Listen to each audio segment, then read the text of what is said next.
Queue న్యూస్లో పనిచేయటకు senior video editors కావాలను సంప్రదించవలసిన నెంబర్లు 8688926084. స్మితా సబర్వాల్ మెంటల్లీ అన్ఫిట్, దివ్యాంగులపై వ్యాఖ్యలను ఉపసంహరించుకోవాలి, 24 గంటల్లో క్షమాపణ చెప్పాలి, లేదంటే నిరవధిక నిరసన దీక్ష. ఐఏఎస్ శిక్షకురాలు భారలత, ఐఏఎస్ అధికారి వ్యాఖ్యలతో ఏకీభవించను హరీష్ రావు. క్షమాపణలు చెప్పాలని తమ్మినేని, దివ్యాంగుల ఆగ్రహజ్వాలలు, పోలీసులకు ఫిర్యాదులు. సో ఇక్కడ స్మితా సబర్వాల్కి వాస్తవానికి ఆమెకు శాఖనో ఏదో పని ఇస్తేనే ఆమె పని చేసుకుంటుండు. ఆమెకి ఏమి ఇయ్యలే. ఉన్నప్పుడు కేసీఆర్ తోటి, కేసీఆర్ ఫ్యామిలీతో అంటా కాకుండా 10 ఏళ్ల పాటు హెలికాప్టర్లో తిరిగి ఆమెకు జనం కనిపించలేదు. ఇక్కడ దివ్యాంగులు ఆగ్రహజాలను వ్యక్తం చేస్తా ఉన్నారు. పోలీసులకు కూడా ఫిర్యాదు చేయడం జరిగింది. స్మితా సబర్వాల్ నిజంగా మరి ఆమె చేసినటువంటి వ్యాఖ్యలు ఆమె ఇంకా కూడా తగ్గినట్టుగా కాకుండా ఆమె రకరకాల వ్యవహారాలు చెప్తా ఉంది, దానికి కారణాలు చెప్తా ఉంది. ఫస్ట్ ఆఫ్ ఆల్ మీరు ఐఏఎస్ అనేటువంటి ఆ పోస్ట్కు మీరు మద్దతు ఇచ్చిన తల్లి, మీరు వీలైతే ఆ పోస్ట్ నుంచి తప్పుకుంటే బెటర్. ఎందుకంటే కాళేశ్వరం భగీరథలో మంచిగానే కొట్టేసారు కాబట్టి పెద్దగా మీకేం ఫరాక్ పడది. ఆ వ్యాఖ్యల పైన మీరు రిప్లై ఇవ్వాలి, లేదంటే డిఓపిటి కంప్లైంట్స్ పోతాయి. ఖచ్చితంగా మీ పైన చర్యలు తీసుకోవాలని రాష్ట్ర ప్రభుత్వాన్ని అందరు డిమాండ్ చేస్తావు, ఇంక్లూడింగ్ ఐఏఎస్. మీ అభిప్రాయం చెప్పండి స్మితా సబర్వాల్ పై. నా పేరు బాణాల వెంకటయ్య, తెలంగాణ వికలాంగుల హక్కుల సమితి రాష్ట్ర అధ్యక్షుడు, ఉస్మానియా యూనివర్సిటీ రీసెర్చ్ స్కాలర్. నేను గత 48 గంటల క్రితం స్మితా సబర్వాల్ చేసిన దివ్యాంగుల మీద వ్యాఖ్యలు తీవ్రంగా ఖండిస్తున్నాము. ఎందుకంటే దివ్యాంగులు ఒక పైలట్గా పనికొస్తారా, దివ్యాంగులు సివిల్ సర్జన్గా పనికొస్తారా, వీళ్ళకు వికలాంగులకు ఐఏఎస్, ఐపీఎస్, సుపీరియర్ లాంటి పోస్టులలో రిజర్వేషన్లు అవసరమని ట్వీట్ చేయడం జరిగింది. ఈ విషయం మీద ఇప్పుడు ఎందుకంటే దివ్యాంగ సమాజం మొత్తం ఆగ్రహంగా ఉంది. ఎందుకంటే ఇప్పుడు గ్రామీణ ప్రాంతాల నుంచి ఇప్పటివరకు నేను పిహెచ్డి చేస్తున్నా, ఇప్పటివరకు చదువుకోవడానికి ఎన్నో కష్టాలు పడి ఇంత దూరం వచ్చినాము. ఇట్లాంటి వికలాంగులని ఆత్మవిశ్వాసాన్ని, ఆత్మగౌరవాన్ని దెబ్బతీస్తుంది. ఎందుకంటే ఈ వెంబటే క్షమాపణలు చెప్పాలి. మేము నిన్న ప్రెస్ క్లబ్లో అందరు మీడియా సమక్షంలో బాలలత మేడం ఆధ్వర్యంలో రాష్ట్రంలోని వికలాంగుల సంఘాలన్నిటిని పెట్టుకుని బాలలత మేడం గారితో మాట్లాడి నిన్న ఈరోజు టైం ఇవ్వడం జరిగింది. ఎందుకంటే అసెంబ్లీ గేట్ సమావేశాలు కూడా అవుతున్నాయి కాబట్టి. ఎందుకంటే మేము ఇప్పుడు జైపాల్ రెడ్డి గారు, మాకు దివ్యాంగులకు ఎంతోమంది జైపాల్ రెడ్డి గారు ఆదర్శము. ఎందుకంటే ఆ విగ్రహం దగ్గర మేము నిరాహార దీక్ష చేస్తాం. ఇవాళ 11 గంటల వరకు ఆమెకు క్షమాపణలు చెప్పి ప్రభుత్వం ఆమె పైన చర్యలు తీసుకోకపోతే. ఎందుకంటే ఇప్పుడు జైపాల్ రెడ్డి గారే చూసుకుందాం, ఆయన నడవరేయకున్నా కానీ కేంద్ర మంత్రిగా చేసి ఎన్నో రాజకీయాలు ఆయన ఫీల్డ్ మీద పోయి ఆయన ప్రత్యక్షంగా ఎన్నికలలో పార్టిసిపేట్ చేసి గెలిచిండు. ఉత్తమ పార్లమెంట్ అవార్డు గిట్ వచ్చింది. ఇప్పుడు సుపీరియర్ పోస్టులు ఐఏఎస్, ఐపీఎస్ అనేది అది హోదా కాదు, సర్వెంట్. మేము సేవ చేయడానికి వచ్చినాం, ప్రజలకు సేవ చేయాలి, మానవత్వంతో ప్రభుత్వం అందించే చట్టాలు అమలు చేయాలి, సంక్షేమ పథకాలు అమలు చేయాలని ఐఏఎస్, ఐపీఎస్లోకి వస్తారు. మీకు తెలుసో లేదో మేడం గారు, గత సంవత్సరం సుప్రీంకోర్టు గిట ఈవెన్ డిజేబుల్ పర్సన్స్ గిట ఐపీఎస్కు ఆప్షన్ పెట్టుకోవచ్చు అని ఇచ్చింది. తెలుసో లేదో. ఇప్పుడు మాకు చట్టాలు, రాజ్యాంగము, మాకు అంబేద్కర్ రాజ్యాంగం రచించినప్పుడు వికలాంగులు లేరు, అప్పుడు రాయలేదు. కానీ మన భారత రాజ్యాంగం ఏం చేసింది, సవరించుకోవచ్చు చట్టాలని చేస్తూ మాకు ఎన్నో సంఘాలు, ఐక్యరాజ్య సమితి అందరూ అన్ని దేశాలు ఒప్పందం చేసుకొని 1995 చట్టం తీసుకురావడం జరిగింది. అందులో 7 రకాల వికలాంగులు తీసుకొచ్చి 3% రిజర్వేషన్ అమలు చేయడం జరిగింది. ఆ 3% వికలాంగుల రిజర్వేషన్ సక్రమంగా అమలు అవుతలేవు, వికలాంగులకు సరిపోతలేవు అని కొట్లాడితే 20 సంవత్సరాల తర్వాత 2016లో rights of persons with disability act తీసుకోవడం జరిగింది. అందులో 21 రకాల వికలాంగులను చేరుస్తూ విద్యలో 5%, ఉద్యోగాలు 4% ఏం డిమాండ్ చేస్తూ ఉన్నారు దీనిపైన. అంటే మీరు ఐఏఎస్ ఇప్పుడు చూడండి, ఐఏఎస్, ఐపీఎస్ పనికిరాదంటారు. మీకు ఉదాహరణ చెప్తున్నారు. 2014లో ఈరా సింగర్ అని ఉంది, ఆమె ఆల్ ఇండియా నెంబర్ 1 ర్యాంకరు, ఒక దివ్యాంగురాలే. ఓకే. ఇప్పుడు దివ్యాంగులు ఇప్పుడు ప్రతికాడ పనిచేయాల్సింది. ఇప్పుడు దివ్యాంగులు ఇప్పుడిప్పుడే సమాజంలో వచ్చి వాళ్ళు వాళ్ళ శక్తిని, యుక్తిని, ఇప్పుడు దివ్యాంగులకు పుట్టడం మా దురదృష్టము, అదృష్టము. కానీ మేము ఎలా చదువుకోవాలి, మేము సమాజంలో ఎలా ఉండాలనేది మా చదువు దారును, మా యొక్క టాలెంట్ దారును మీరు నిరూపించుకోవాలనుకుంటారు.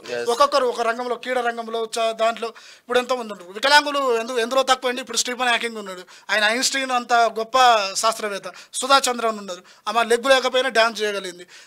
అందులో కళ్ళు లేకపోయినా వాళ్ళు క్రికెట్ ఆడి ప్రపంచ కప్ తెచ్చారు. పారా ఒలింపిక్స్లు అసలు జనరల్ సకలాంగులు కూడా ఏది వరల్డ్ కప్పులు దివ్యాంగులు తెచ్చారు పారా ఒలింపిక్స్లో. ఇట్లాంటి ఎంతో ఉన్నాయండి. మా వాయిస్ని ఇవ్వడానికి క్యూ న్యూస్కు ఆహ్వానించినటువంటి సుదర్శనానికి, క్యూ న్యూస్ యాజమాన్యానికి మా యొక్క ప్రత్యేక ధన్యవాదాలు. సోషల్ మీడియా వేదికగా సీతా సబర్వాల్ చేసినటువంటి వ్యాఖ్యలను ఉస్మానియా యూనివర్సిటీ విద్యార్థులుగా తెలంగాణ వికలాంగుల హక్కుల సమితి ఆర్గనైజేషన్ తరఫున మేము తీవ్రంగా ఖండిస్తున్నాం. ఒక దివ్యాంగుడు సివిల్స్ ఎగ్జామ్ వరకు వచ్చిందంటే అది ఒక గొప్ప అచీవ్మెంట్గా భావించాలి. ఈ మాట ఎందుకు చెప్తున్నామంటే దివ్యాంగులు చదువుకోవడానికి స్కూళ్ళల్లో కానీ కాలేజీల్లో కానీ వికలాంగులకు అనుకూలంగా అక్కడ ఉన్నటువంటి స్కూల్ వాతావరణం ఉండాలి. కానీ ఇప్పుడు తెలంగాణలో కానీ దేశంలో ఎక్కడ చూసినా అలాంటి అవకాశాలు లేవు. అంతవరకు ఎందుకు ఉస్మాన్ యూనివర్సిటీని చూసుకుంటే 100 ఏళ్ల చరిత్ర కానీ ఉస్మాన్ యూనివర్సిటీలో దివ్యాంగులు క్లాస్ రూమ్కి వెళ్ళడానికి ఒక లిఫ్ట్ కానీ ఒక ర్యాంప్ కానీ లేదు. అయినా కానీ అలాంటివి కూడా అధిగమించి ఒక సివిల్స్ వరకు వచ్చారంటే అది గొప్ప అచీవ్మెంట్గా మేము భావిస్తాం. ఇలాంటి వ్యాఖ్యలు స్మితా సబర్వాల్ చేయడం వల్ల సివిల్స్ ప్రిపేర్ అయ్యే వాళ్ళు భవిష్యత్తులో ఇంకేమైనా గొప్ప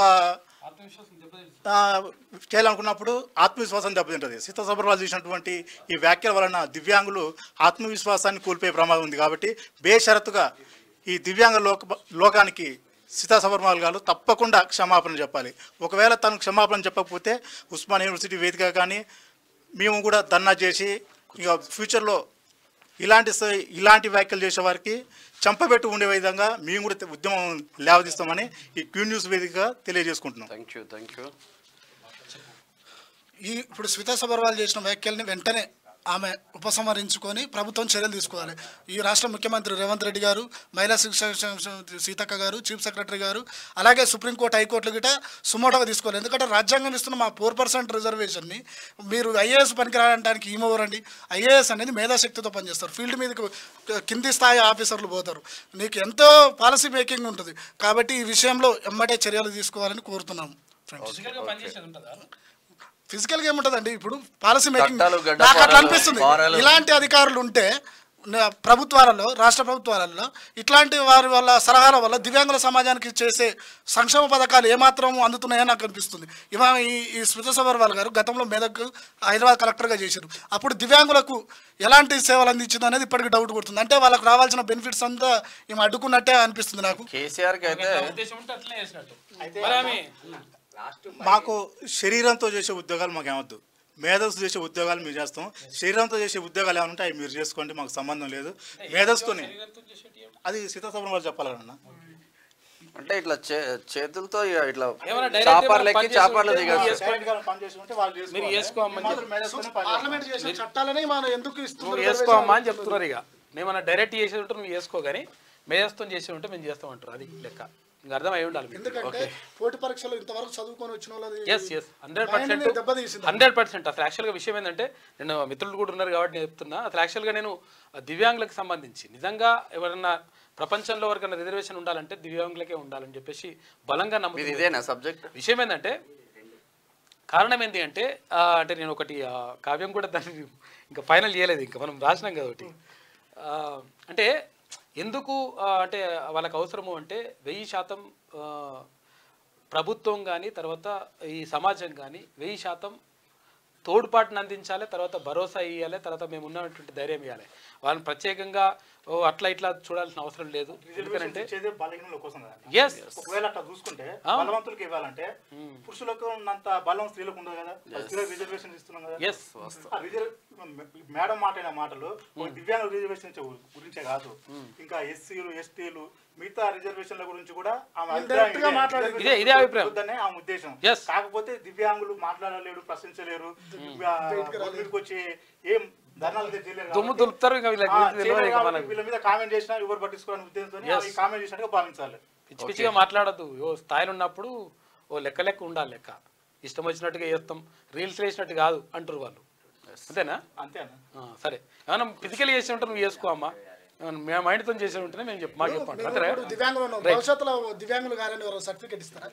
ఏమంటారు? అదే చూడరు ఇక. సరేనా? వాళ్ళ చూడు, ఆయన ఈ పొజిషన్ నుంచి పిహెచ్డి స్కాలర్ వరకు వచ్చిండంటే ఆయన ఎన్ని ఇబ్బందులు పడితే అనేది కొంచెమైనా చూడాలి.